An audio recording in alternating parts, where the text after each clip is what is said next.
அனைவருக்கும் வணக்கம்.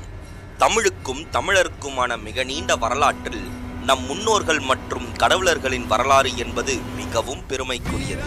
கல் தோன்றி மண் தோன்றா காலத்தே வாளோடு முன் தோன்றிய மூத்த இனம் தமிழ் இனம் என்னும் வாக்கியத்திற்கு ஏற்ப நம் தமிழரின் பெருமை அளப்பெரியது. அதில் நம் ஆதிநாதனான சிவனில் தொடங்கி நமது ஆசீவகத்தை தாபித்த நமது வீட்டினன் வரை அவர்கள் கண்ட ஆன்மீகமும் அறிவியலும் தமிழரின் பெருமைக்குரியது.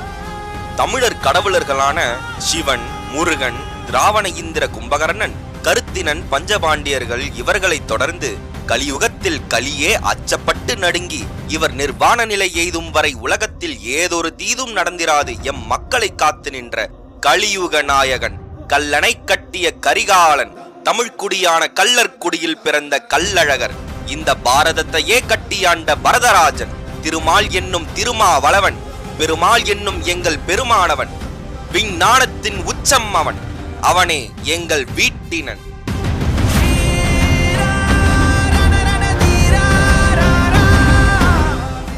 ஏறத்தாழ 3800 ஆண்டுகளுக்கு முன்பு இன்று கும்பகோணம் என்று அறியப்படும் இவ்வூரில்தான் நமது 3ஆம் தமிழ்ச்சங்கத்தை நிறுவிய திருமால் என்னும் வீட்டினன் பிறந்தார்.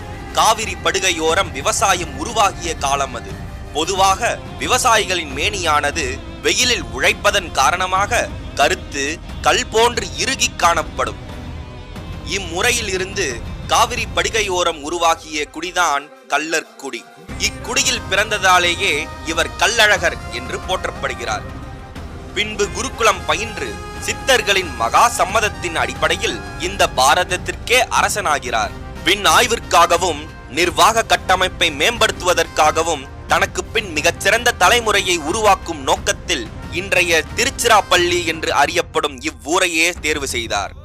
இவர் சிறார்களுக்கு பள்ளி நடத்தியதாலேயே இவ்வூருக்கு திருச்சிராப்பள்ளி என்று பெயர் பெற்றது. இவர்களை நாம் ஆண்டவர் என்று அழைப்பதன் காரணம் நம்மை ஆண்டதால் மட்டுமல்ல, மனித வாழ்வின் மேம்பாட்டிற்கு செய்தற்கரிய சாதனைகள் பல புரிந்ததன் காரணமாகவே நாம் இவர்களை ஆண்டவராக ஏற்றுக்கொண்டோம். அப்படி என்ன சாதனையை செய்துவிட்டார் என்று உங்கள் எண்ணங்களில் நீங்கள் வினாவலாம். நம் கற்பனைக்கே எட்டா வகையில் இந்த பேரண்டத்தை ஆய்வுகளின் மூலமாக தன் அறிவு கண்களால் கண்டார். பிராமண கற்பனை கதைகளில் பிதற்றலில் வரும் தச அவதாரங்கள் இல்லை அவர். இவர் ஒருவரே 100 அல்ல 1000 அறிவியல் அறிஞர்களுக்கு ஒப்பானவர் இவர். நாம் அனைவரும் திருமால் கோயில்களுக்கு சென்றிருப்போம். அங்கு எப்பொழுதும் திருமாலின் சிலை மிக நீண்ட பெரிய உருவத்திலேயே காணப்படும்.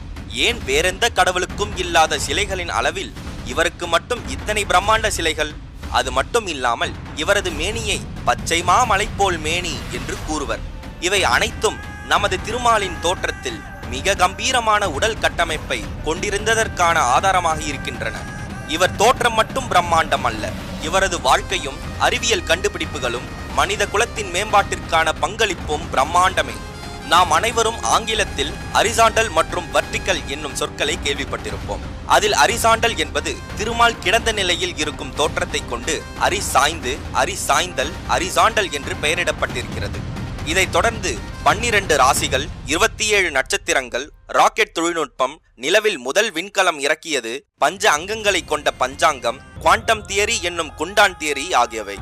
இன்று பயன்படுத்தும் அனைத்து நவீன கண்டுபிடிப்புகளுக்கும் வித்திட்டவர் இவரே. இவரது உருவகமாகவே ஞானத்தையும் செல்வத்தையும் குறிக்கும் வடிவில் விநாயகர் என்னும் விநாயகரின் வழிபாடு உருவானது.